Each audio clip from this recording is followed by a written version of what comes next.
What's up, YouTube? It's Kevin here, the Migraine Guy, bringing you the second most important thing you can do if you have to go to the ER.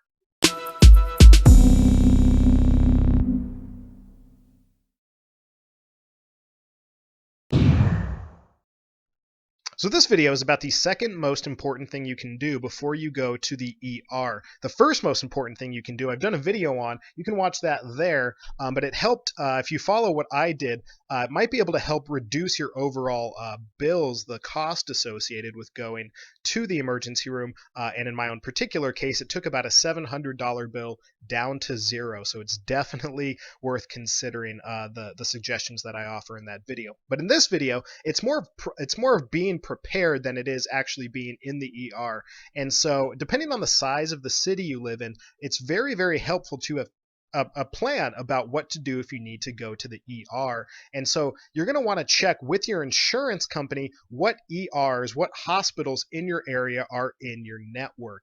If you're like me and you get your migraines pretty intensely, but you had never needed to go to the ER, then that first time you do, you don't have that planned out. And so you just go to the closest emergency room around. And in my particular case, that ER was not in my service provider network.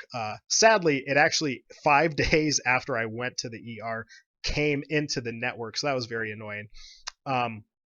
But that's something that I would have known had I taken a little bit of time beforehand just to have a plan in case I needed to go to the ER. And so the second most important thing you can do is to know which ERs you're going to go to if you need to go to them. And you're only going to know that if you've contacted your insurance company and asked them which hospitals, which emergency rooms are in network. And maybe going to the ER isn't even what you would need to do if you ask if there may be any urgent care facilities that typically are less expensive than the ER, but more available than your typical doctor. And so you might be able to save some money doing that also. But again, that's only the kind of information you're going to get if you've done some of the homework ahead of time to know where you should and shouldn't go in order to get the help you need, but also not have to break the bank in order to do it. We all know that emergency room visits add up. They're very, very expensive. I think they tried to charge me $200 for a bag of saline.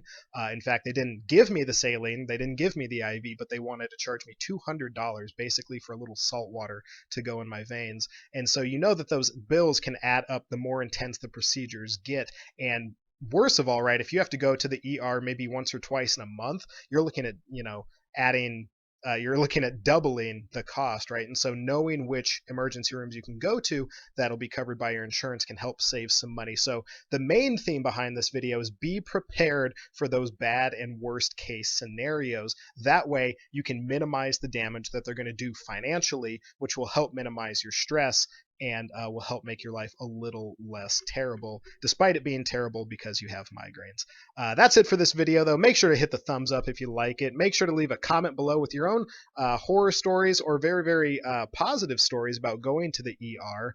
And as usual, hit the subscribe button. I'm going to be launching a website soon, and in order to help facilitate getting some buzz about that, I'm going to be doing more product giveaways, some products that are in the $100 range also. So if you want to be alerted to those videos, hit the subscribe button. But until then, YouTube, I'll talk to you later.